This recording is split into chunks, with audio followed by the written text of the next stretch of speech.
Hello everybody, what is up? This is Eddie and Eddie and welcome to the next video on the channel here for you guys today. Hope you guys do go on to enjoy this video and hopefully find it helpful. Let me know in the comments if you want to see more videos like these. If I do another one, I might probably do about Charlton. But we're going to be talking about Reading Football Club at the moment and just basically going through since 2017, realistically the year that everything kind of went downhill for them as a football club. So in 2017, Dai Yongge and Dai Yongge, I don't know how you pronounce that name, sorry if I've got them both pronunciations wrong, acquired the club, both Chinese businessmen. He originally actually attempted of a purchase of Hull City for 130 million in 2016 when they were in the Premier League, which that however failed. But he did eventually obviously buy Reading, 75% of the club. His background in terms of football is not great. He did own a Chinese football league club called Shanghai Burong Shanba in 2016, and they eventually folded a year later, which is not really what you want to hear as a supporter. But he did acquire Reading and became the owner just after that unfortunate playoff final against Huddersfield, where he lost on penalties, Reading. So yeah, he brought 75% of the club's shares. I was struggling to find an actual fee for it. I did find out that he did invest over 200 million into the club. So yeah. Since then, the club has fallen. In 2018, their manager, Stam, resigned after a 9-game winless run and then was later replaced by Paul Clement. Stam was the manager that had Reading in the playoff final where they lost to David Wagner's Huddersfield. And with Paul Clement taking over from Jaap Stam, they managed to finish 20th in the league, just 3 points above the relegation zone. And then moving on to 2018, Paul Clement was sacked after a really poor start to the season, was replaced by Jose Gomez. A lot more of an ambitious and, interesting appointment. They signed a few Portuguese players that season as well, and a few foreign players. One player sticks to mind is Alfa Semedo, the centre midfielder. However, they did eventually finish 20th again, so back-to-back 20th finishes. He was sacked at the start of the season and then was replaced by, at the time, technical director Mark Bowen, who eventually stepped up into the role and actually done quite well, surprisingly. A lot of fans are quite annoyed with Mark Bowen. However, finished 14th in the league, quite a respectable finish. However, at the end of the season, Bowen left.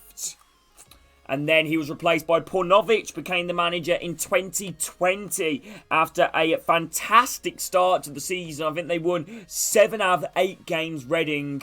A fantastic start, and we're in and around the playoffs all season, but unfortunately injuries to players such as Miete, and Zhao really affected them as well. So important injuries to them really dipped their form, and they finished 7th, just 7 points outside the playoffs.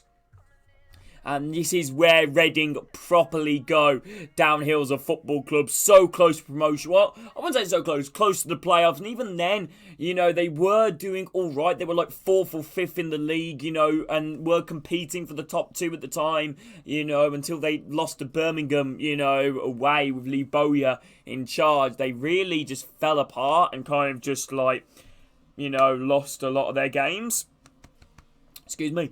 In 2021, Reading, however, were deducted 6 points after breaking EFL financial rules. They lost 57.8 million in revenue between the 2017 and 2021 season, and the EFL's limit for losing that much money is 39 million. If you go over that, points deductions, and that is what happened here.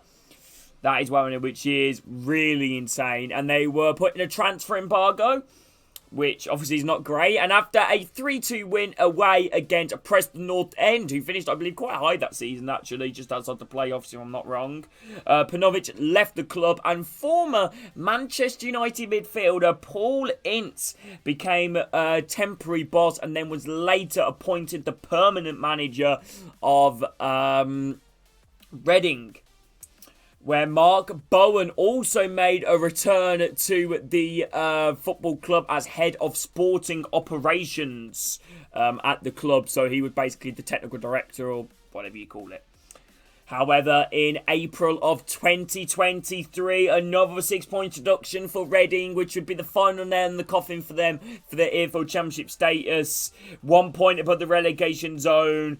Right, Reading did not follow through on arranged business plans with this points deduction, and then Ince eventually left. Reading were replaced. Reading were taken over by, I believe, Noel Hunt, the under-23s manager, and they eventually got relegated with very limited time left towards the end of the season, and that ends a 10-year stay in the second tier, and before that they were in the Premier League. Wow, yeah, that is not great for them. After so many years in the Championship, Reading had to be relegated, but this story is far from over. In 2023, on June, everything became a mess, as top EFL financier basically said. They were charged by the EFL again for not paying players. They had another 3 points deduction. Deducted them for the start of their League One season. Later on, also, even worse news, Reading was served with a winding up order by HMRC for unpaid tax.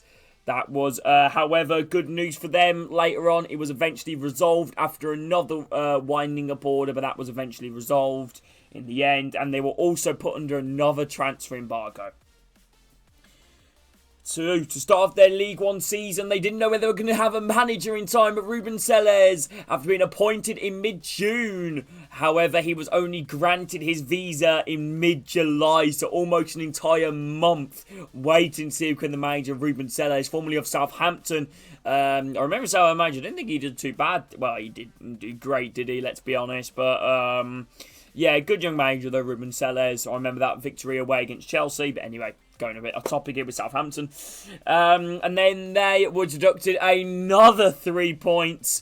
Reading again after Dai Yongge failed to pay staff on time. On the 9th of November, HMC was resolved, and the 19th of December, Dai Yongge was fined at $20,000 for wages failure, which, again, he just can't seem to pay the players on time.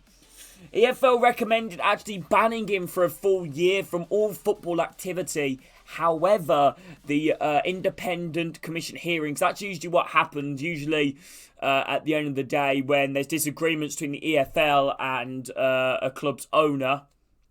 Usually later down the line, it goes down to an independent hearing, which it eventually did here. And however, the independent hearing didn't decide for the 1 year ban from football, and they opted for a suspended £50,000 as a fine.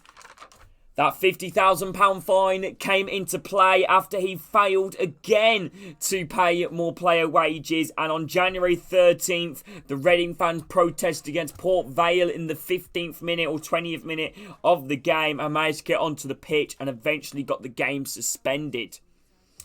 However, good news, this is where things start to turn a little bit more better for Reading at the moment, as Dai Yongge has apparently came out and he said he's 100% willing to listen to offers and he's 100% willing to sell the club.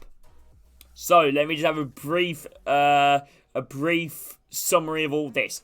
8 managers since 2017, over 100k of fines for the owner, 18 points deducted in total.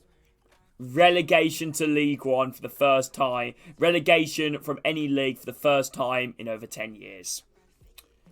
And there is more to it. We haven't even gotten to the players aspect of it at the moment. Players that left for cheap or free, which were phenomenal players they could have got so much money for.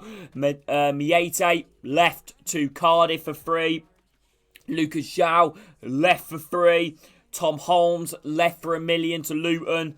Nelson Abbey left for $1 million to Olympiacos. Elise only $8 million sold to Crystal Palace. Omar Richards went to free for Bayern Munich. John Swift free to West Brom.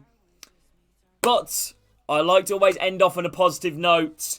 However, Reading now are currently doing actually alright at the moment in terms of the football playing aspect of it on the pitch at the moment. Despite a really poor start to the season, they have been unbeaten in their last 6 games, most recently drawing against Fleetwood. However, picking up vital wins against Portsmouth and Derby County. But yeah, what a result for them. They sit just 4 points below the drop zone with 35 points in total. So Ruben Sellers has managed to turn it around with 10 wins this season, 14 losses, 3 draws.